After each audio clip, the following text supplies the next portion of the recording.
Good afternoon and happy Sabbath. Sabbath. Ayong hapon.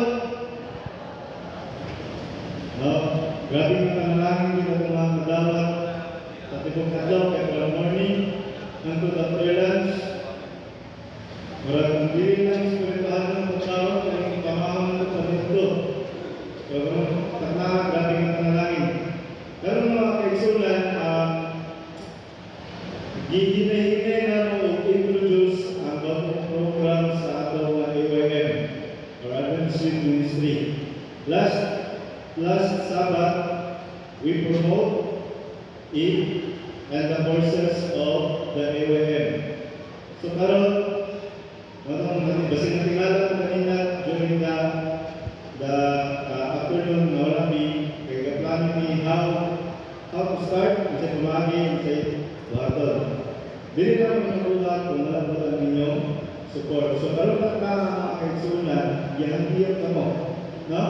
Gihangiyot ka mo. Kauban sa mga kauban na ang mga kabatanunan, labi na niya ang mga youth. So, please come forward. No? Katong mga kabatanunan o mga kaigsunan para maakatay na ang mga program. Please come forward. Kung karoon na sa taas ko, pwede direct sa baba. Kaya, basta iwan, kung bisa na sa atong mga tanon. Ito, anong gagawin? Mga kaigsunan na sa akin. Pwede tayo sa baba o sa front. Katong mga kabataan po na willing to participate or adventure class, primary class, yung pusin sa airport room B, sa adventure and airport room A. So while they class, pamarin ang mga kaigsunan, ako introduce ang sequence sa atong program. Kaya pwede sa atong mga song leader, atong open song, ang Adventist Youth Army. Supposed to be encourage sa atong SSD na na-change na atong theme song, which is katong di-play kanina. Pero hinahayang na lahat ito practice. After that, the opening prayer ni Brother RJ Labao then, yours truly to the remarks, Brother Jacob Tundido.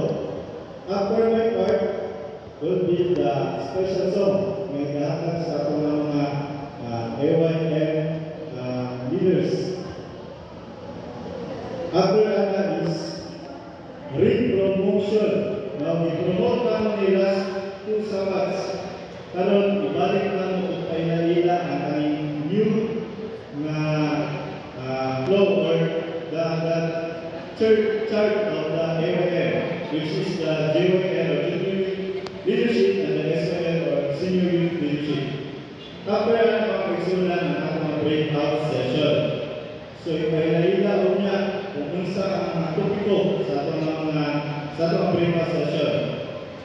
Then, during the breakout session mga kaigsunan, until na ang duration na is 1 hour and 30 minutes, then diretso na tayo sa atong sundown.